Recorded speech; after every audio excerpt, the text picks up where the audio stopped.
Hey guys, so today I'm going to be demonstrating some software that I wrote to interact with the cloud database. Just built a basic front end to demonstrate how to create, read, edit, and delete data using a cloud database. I chose to use Google Firebase.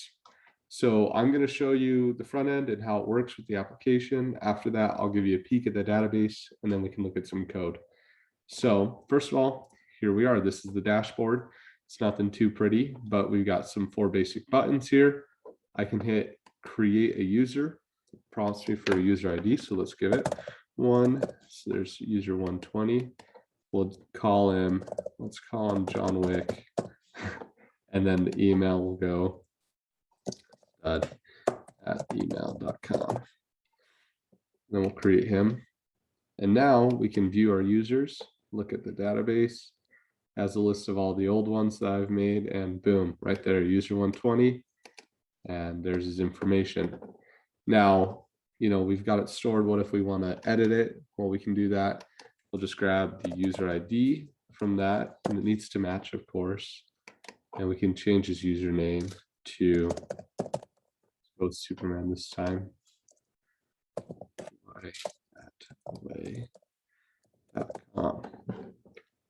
And we'll change that. And let's view them again. There we go. See, user 120, Superman, flyataway.com. And let's say we need to get rid of them. We can do that as well. Get rid of Superman, user 120, remove view users, and it's no longer there. So that's how it works. It's pretty basic. Let me show you the Firebase and what's going on here. So I'm using their real-time database function. And if you see in here, I have a users collection, and we have user 1, user 100, user 12, user 42, all ones that I've used in the past.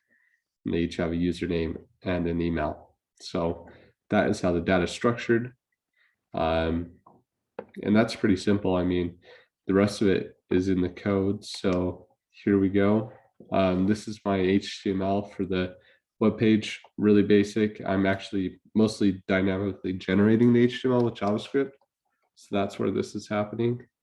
Up here, we're grabbing some stuff from Firebase, like the ability to initialize an app and then interact with the database. We have my specific database, Firebase configuration set up right here, so please don't take it. And then we're initializing the app and getting the database from the app. Here's a little helper function that I have that creates and destroys an element over and over again. Then here's where the real stuff is happening. So we're creating a user view. We have view user functionality, editing a user functionality, and remove. So in creating, all this stuff up here is HTML related, not very important. Right here is where the fun's happening. So we're just getting a user ID, name, and an email. We're using these built-in functions that they've given us, the set function, to point to that user ID in the user's collection and change the username and the email to the given input. Similar pattern here in the view users.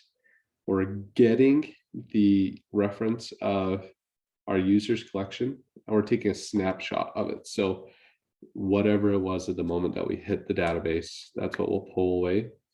And then we're looping through that users object that we're getting from that snapshot value and pulling out each of the keys, and we can use that to display the information. So as you see, the key, which would be the user ID, then we're displaying that key's username and that key's email. And then moving on to editing, similar pattern. We're using the update function. So updating from the database the user's collection at a certain user ID, changing the username to the new one and the email to the new one. And then we have remove. And this one's the simplest of them all. We're removing using the remove function, and we're pointing to the user ID inside the user's collection, and that just gets rid of the whole entire thing. And that's that. So hope you guys have a good one. We'll talk to you next time.